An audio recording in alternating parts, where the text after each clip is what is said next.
Արհեստական բանականությունն ու թվային գործիքները տնտեսության զարգացման կարևոր գործոններից են։ Հայաստանում դրանք հիմնականում կիրառվում են պետական, բանկային համակարգերում, տեխնոլոգիական ոլորտի ընկերություններում։ Դրանց լայն կիրառման հնարավորություններն ուսումնասիրել են Քոթանյանի անվան տնտեսագիտության ինստիտուտի գիտաշխատողները արհեստական բանականության և թվայնացման ներդրումը որպես Հայաստանի տնտեսության տեխնոլոգիական զարգացման կարևորագույն գործոն թեմայի շրջանակում։ Ուսումնասիրության արդյունքում բացահայտվել է, որ արհեստական բանականությունը այսօր դեռևս գտնվում է հետազոտական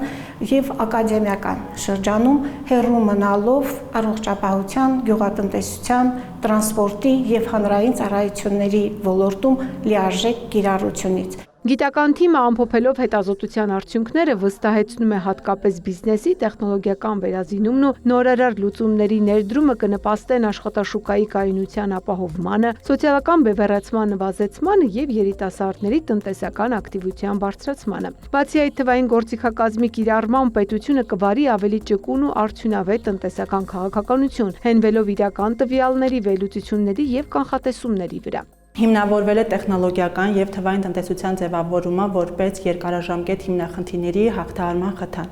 Արհեստական բանականության կիրառումը հնարավորություն է տալիս ձևավորել ժամանակակից գիտելիքահենք արտադրություններ, որոնք հնարավորություն են տալիս ստեղծել աշխատատեղեր, կանխելով բարձր որակավորում ունեցող մասնագետների արտահոսքը։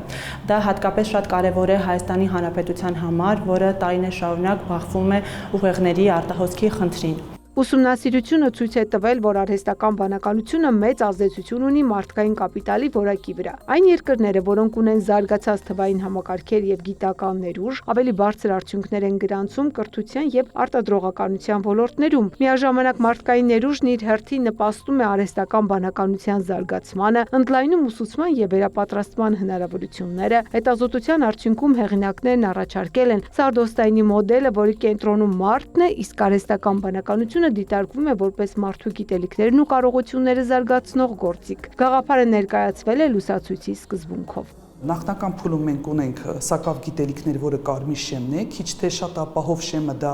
որոշակի ձեռքբերված գիտելիքներն են, որը դեղին շեմն է, բայց սա միայն մի պահ է մեզ թվում, թե մենք կառավարում ենք արհեստական բանականությունը, որովհետև այդ գործիքները ի հայտ են գալիս ժամանակի հետ և դրա հետ մեկտեղ մեզ անհրաժեշտություն է առաջանում նորից վերազինվել գիտելիքներով, այդ իսկ պատճառով այդ վերազինման հետ կապված մենք ապահով քիչ թե շատ կառավարելի գոտի ընդունում ենք, երբ որ մենք մուտք ենք գործում, այսպես ասած, կանաչ գոտի։ Եվ սա այս սկզբունքը մենք առաջ ենք քաշել լուսացույցի սկզբունքը հաշվի առնելով։ Մշակված մոդելը գիտական թիմը ներկայացրել է նաև հոդվածների ձևաչափով, այն կիրառելու հնարավորություն տալով պետական և մասնավոր հատվածին։ Բազային թեման բխում է կառավարության ծրագրային առաջնահերթություններից։ Ծաղկանուշ Միրզոյան, Աշոտ Խաչատրյան, լուրեր։